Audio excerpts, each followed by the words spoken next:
भारत माता की, भारत माता की, भारत माता की।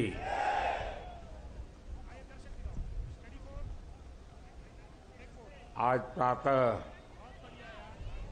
मैं बेंगलुरु में था। सुबह बहुत जल्दी पहुंचा था।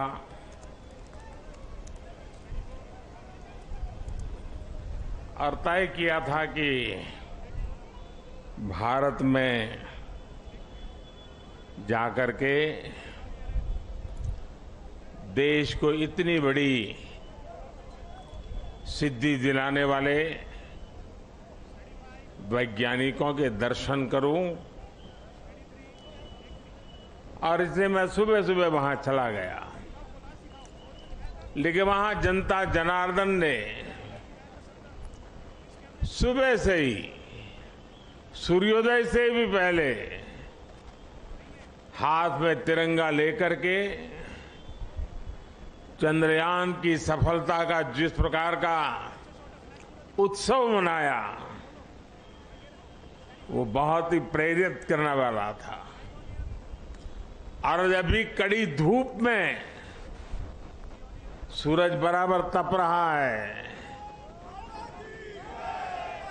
और इस महीने की धूप तो चमड़ी को भी चीर देती है। ऐसी कड़ी धूप में आप सबका यहां आना और चंद्रयान की सफलता को सेलिब्रेट करना और मुझे भी इस सेलिब्रेशन में हिस्सेदार बनने का सौभाग्य मिले, ये भी मेरा सौभाग्य है। और मैं इसके लिए आप सबका अभिनंदन करता हूं। आज जब मैं इसरो पर सुबह पहुंचा था तो चंद्रयान द्वारा जो तस्वीरें ली गई थी,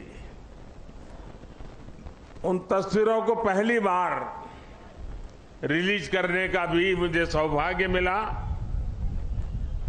शायद अब तो आपने भी टीवी पर वो तस्वीरें देखी होगी। वो खूबसूरत तस्वीरें अपने आप में एक बहुत बड़ी वैज्ञानिक सफलता की एक जीती जागती तस्वीर हमारे सामने प्रस्तुत हुई। आमतौर पर एक परंपरा है दुनिया में कि इन प्रकार के सफल अभियान के साथ उस पॉइंट का कोई न कोई नाम दिया जाए। तो बहुत सोचने के बाद मुझे लगा, और आज जहां पर चंद्रयान 3 ने लैंड किया हुआ है, उस पॉइंट को एक नाम दिया गया और नाम दिया है शिव शक्ति।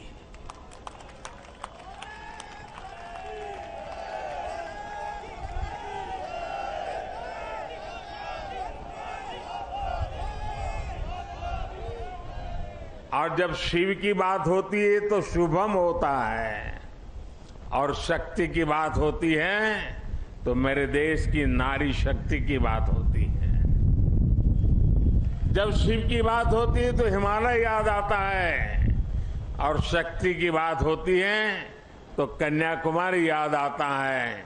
हिमालय से कन्याकुमारी तक की इस भावना को उस पॉइंट में प्रतिबिंबित करने के लिए इसका नाम शिव शक्ति तय किया है।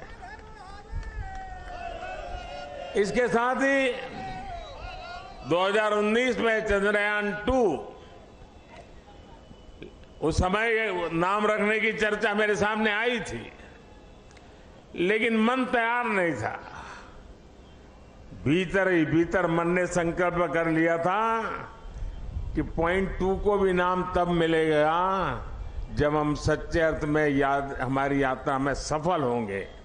और चंद्रयान 3 में सफल हो गए तो आज चंद्रयान 2 का जो पॉइंट था उसका भी नामकरण किया और उस पॉइंट का नाम रखा है तिरंगा।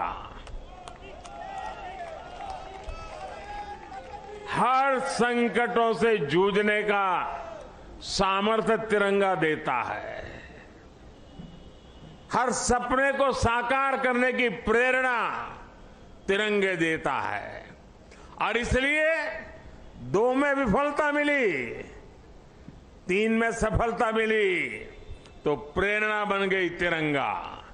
और इसलिए जो पॉइंट 2 चंद्रयान 2 जो पॉइंट के रूप में अब तिरंगा के रूप में जाना जाएगा। और भी एक महत्वपूर्ण बात आज सुबह मैंने कही है। 23 अगस्त भारत की वैज्ञानिक विकास यात्रा में एक मील का पत्थर है और इसलिए हर वर्ष भारत 23 अगस्त को नेशनल स्पेस डे के रूप में मनाएगा। साथियों, मैं पिछले दिनों ब्रिक्स समिट के लिए साउथ अफ्रीका में था। इस बार साउथ अफ्रीका के ब्रिक्स समिट के साथ साथ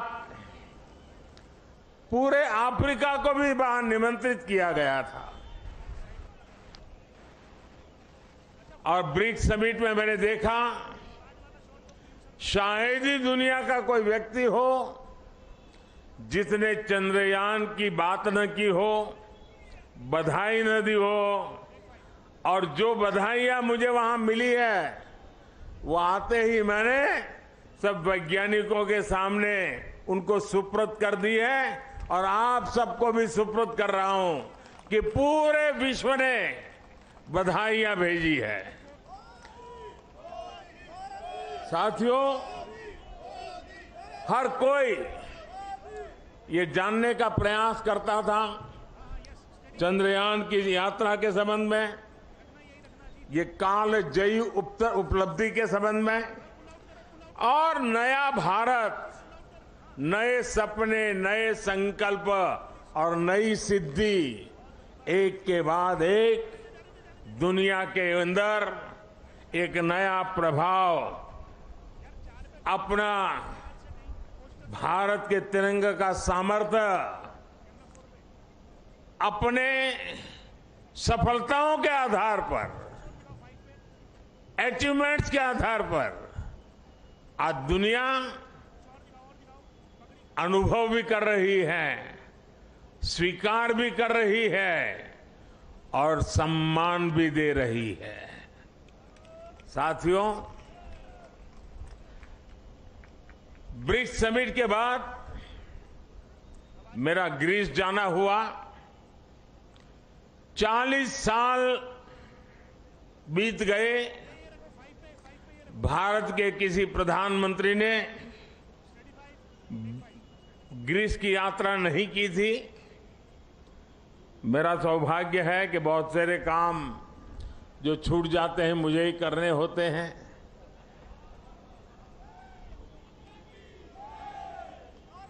ग्रीस में भी जिस प्रकार से भारत का मान सम्मान, भारत का सामर्थ्य, और ग्रीस को लगता है कि भारत और ग्रीस की दोस्ती, ग्रीस एक प्रकार से यूरोप का प्रवेश द्वार बनेगा और भारत और ग्रीस की दोस्ती भारत और यूरोपियन यूनियन के रिश्तों को मजबूती देने का एक बहुत बड़ा माध्यम बनेगा।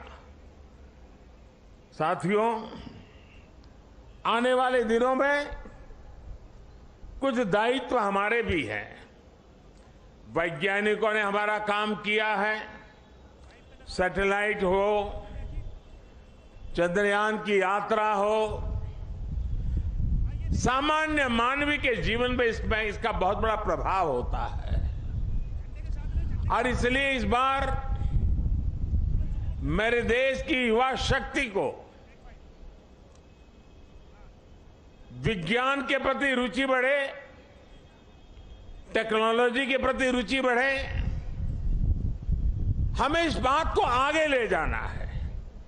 हम सिर्फ उत्साह, उमंग, नई ऊर्जा, सिर्फ इतने से अटकने वाले लोग नहीं हैं। हम एक सफलता प्राप्त करते हैं तो वहीं पर मजबूत कदम रख के नए उछाल के लिए तैयार हो जाते हैं। और इसलिए गुड गवर्नेंस के लिए, लास्ट माइल डिलीवरी के लिए, सामान्य मानवीय की जिंदगी में सुधार के लिए ये स्पेस साइंस कैसे काम आ सकता है, ये सैटेलाइट कैसे काम आ सकते हैं, ये हमारी यात्रा कैसे उपयोगी हो सकती है, उसको हमें आगे बढ़ाना है। और इसलिए मैंने सरकार के सभी विभागों को सूचित कर रहा हूं कि वे अपने अपने विभाग में जो जन सामान्य से जुड़े काम है, उन कामों में स्पेस साइंस का, स्पेस टेक्नोलॉजी का, सैटेलाइट के सामर्थ्य का डिलीवरी में कैसे उपयोग करें, क्विक रिस्पांस में कैसे उपयोग करें, ट्रांसपेरेंसी में कैसे उपयोग करें, परफेक्शन में कैसे उपयोग करें, उन सारे बातों की ओर वो अपनी समस्याओं को खोज के निकाले। और मैं देश के नौजवानों को आने वाले दिनों में हैकेथॉन ऑर्गेनाइज करना चाहता हूं। पिछले दिनों कई हैकेथॉन में देश के लाखों विद्यार्थी 30-30, 40-40 घंटे नॉन स्टॉप काम करके बढ़िया बढ़िया आइडिया दिए हैं और उसमें से एक वातावरण पैदा हुआ है। मैं आने वाले दिनों में ऐसे हैकेथॉन की बड़ी श्रृंखला चलाना चाहता हूं ताकि देश का जो यंग माइंड है, यंग टैलेंट है और जो जन सामान्य की मुसीबतें हैं, इसके सॉल्यूशन के लिए ये स्पेस साइंस, सैटेलाइट से टेक्नोलॉजी, उसका उपयोग करें। उस दिशा में हम काम करेंगे। इसके साथ साथ हमें नई पीढ़ी को भी विज्ञान की तरफ आकर्षित करना है। 21वीं सदी टेक्नोलॉजी ड्रिवन है और दुनिया में वही देश आगे बढ़ने वाला है जिसकी साइंस और टेक्नोलॉजी में महारत होगी। और इसलिए समय की मांग है कि 2047 में हमारे देश को विकसित भारत बनाने के सपने को पार करने के लिए हमें साइंस और टेक्नोलॉजी की राह पर और अधिक मजबूती से आगे बढ़ना है। हमारी नई पीढ़ी को बचपन से ही साइंटिफिक टेम्पर के साथ आगे बढ़ने के लिए तैयार करना है। और इसलिए ये जो बड़ी सफलता मिली है, ये जो उमंग है, उत्साह है, उसको अब शक्ति में चैनलाइज करना है। और शक्ति में चैनलाइज करने के लिए माईगॉव पर 1 सितंबर से एक क्विज कंपटीशन आरंभ होगी ताकि हमारे नौजवान छोटे छोटे सवाल जवाब देखेंगे तो उनकी धीरे धीरे उसमें रुचि बनेगी। और जो नई एजुकेशन पॉलिसी है उसने साइंस और टेक्नोलॉजी के लिए बहुत भरपूर व्यवस्था करके रखी हुई है। हमारी नई शिक्षा नीति इसको बहुत अधिक बल देने वाली शिक्षा नीति है और उसमें जाने के लिए एक रास्ता बनेगा हमारा क्विज कंपटीशन। मैं आज यहां से देश के नौजवानों को, मेरे देश के विद्यार्थियों को और हर स्कूल को मैं कहूंगा कि स्कूल का एक कार्यक्रम बने कि ये चंद्रयान से जुड़ी हुई जो क्विज कंपटीशन है उस क्विज कंपटीशन में बढ़ चढ़ करके हिस्सा लें देश के करोड़ों करोड़ों युवा इसका हिस्सा बने और हम इसको आगे ले जाएं। मैं समझता हूं ये बहुत बड़ा परिणाम देगा। आज मेरे सामने आप सब आए हैं तो और भी एक बात की और मैं आपका ध्यान आकर्षित करना चाहता हूं। विश्व की भारत के प्रति एक बहुत जिज्ञासा बढ़ी है, आकर्षण बढ़ा है, विश्वास बढ़ा है। लेकिन इन सब के बावजूद भी कुछ मौके होते हैं जब उसे इन चीजों की अनुभूति होनी चाहिए। हम सब के सामने तत्काल एक अवसर आने वाला है और खास करके दिल्ली वासियों के लिए अवसर आने वाला है, और वो है G20 समिट। एक प्रकार का विश्व का बहुत बड़ा निर्णायक नेतृत्व ये हमारी दिल्ली की धरती पर होगा, हिंदुस्तान में होगा। पूरा भारत यजमान है, लेकिन मेहमान तो दिल्ली आने वाले हैं। उनको जरा मेरी डॉक्टर की टीम जरा पहुंचे, मेरे साथ जो डॉक्टर हैं जरा देख लें इनको।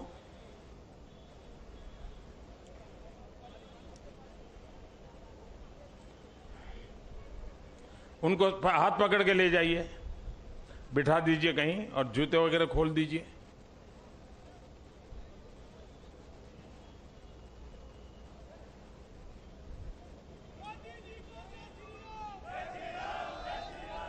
G20 की मेजबानी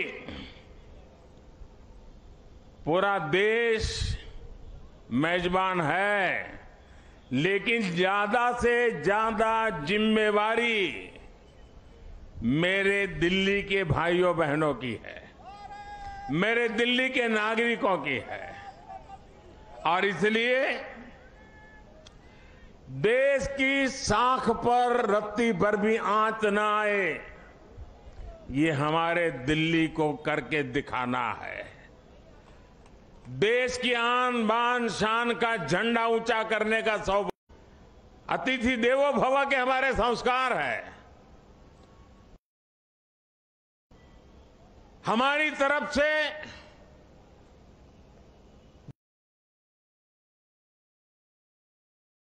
जितना ज्यादा मान सम्मान स्वागत हम दुनिया को देंगे, वो सम्मान अपना बढ़ाने वाले हैं, हमारा गौरव बढ़ाने वाले हैं, हमारी साख बढ़ाने वाले हैं।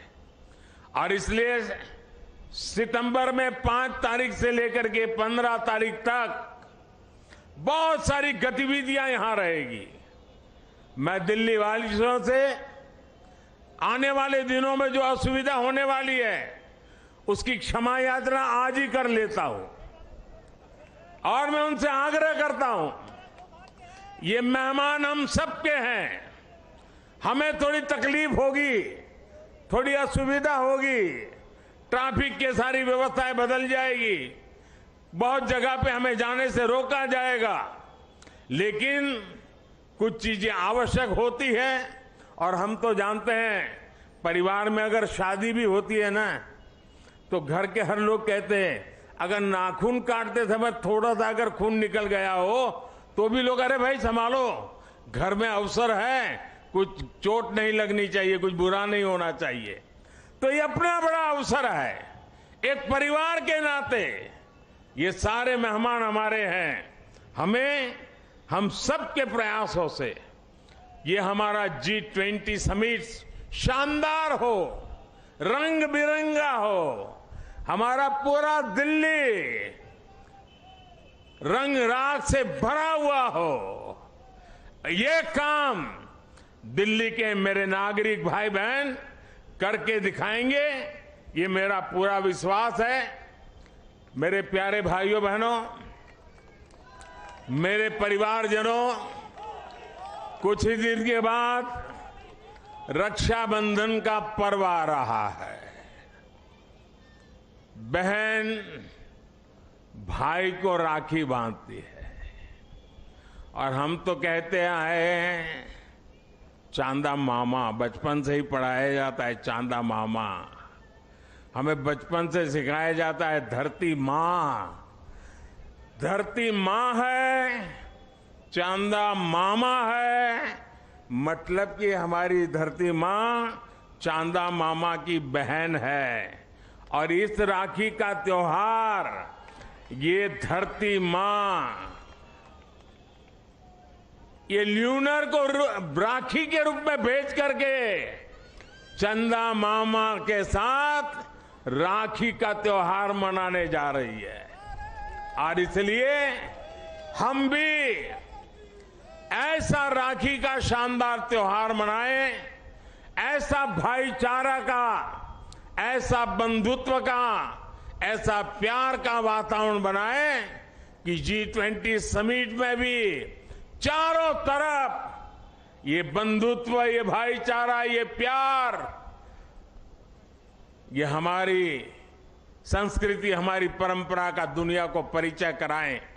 मुझे विश्वास है कि आने वाले त्योहार शानदार होंगे और सितंबर महीना हमारे लिए अनेक रूप से विश्व में फिर से एक बार, इस बार वैज्ञानिकों ने चंद्रयान की सफलता से जो झंडा गाड़ा है, हम दिल्ली वासी G20 की मेहमान नवाजी अद्भुत करके उस झंडे को नए ताकत दे देंगे, ऐसा मेरा पूरा विश्वास है।